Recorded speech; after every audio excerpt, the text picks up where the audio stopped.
గత వైసీపీ ప్రభుత్వం అన్ని వ్యవస్థల్ని నిర్వీర్యం చేసి రాష్ట్రాన్ని అప్పుల కుప్పగా మార్చిందని గుంటూరు పశ్చిమ ఎమ్మెల్యే గల్లా మాధవి ఆరోపించారు.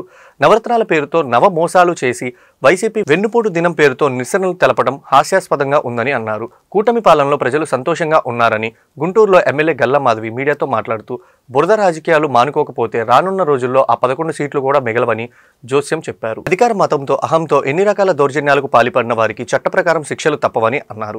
తప్పు చేస్తే ఎంతటి వారైనా శిక్ష నుంచి తప్పించుకోలేరని స్పష్టం చేశారు.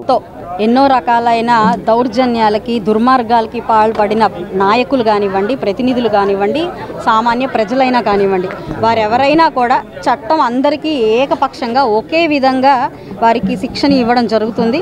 ఆ క్రమంలో ఈరోజు వాళ్ళు ఉండుండొచ్చు, రేపొద్దున ఇంకొక నలుగురు చేరొచ్చు.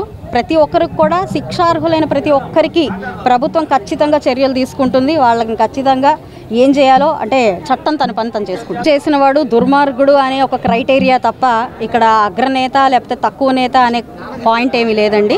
అతి సామాన్యుడి దగ్గర నుంచి లేదంటే గత ప్రభుత్వంలో అత్యంత కీలక పదవుల్ని చేపట్టిన వ్యక్తుల దాకా కూడా ప్రతి ఒక్కరూ శిక్షకు అర్హులైతే వారిని ఖచ్చితంగా మేము పట్టుకొని తీరుతాము. వాళ్ళకి కావాల్సిన అంటే ఏదో కక్షపూరిత రాజకీయాలు చేసినట్టుగా ఈరోజు రాగానే పలానా వ్యక్తి మీద మాకు కోపం ఉందనో లేదంటే పలానా వ్యక్తి ఏదో నోరు జారి మాట్లాడారనో ఈరోజు మేము వాళ్ళ మీద కక్షపూరిత చర్యలు తీసుకునే పరిస్థితి లేదు. సరైన ఆధారాలతో వారు చేసిన ప్రతి పనిని మనం దృష్టిలో పెట్టుకొని ప్రజలు దగ్గర నుంచి వాంగ్మూలాలు తీసుకుని మరి ఈరోజు వాళ్ళందరినీ కూడా అరెస్టులు చేయడం కానీ వాళ్ళ మీద చర్యలు తీసుకోవడం కానీ జరుగుతుంది. ఇలాగా ఒక క్యూలో కనుక చాలామంది ఉండుంటే వాళ్ళందరూ కూడా శిక్షార్హులు అవుతారు.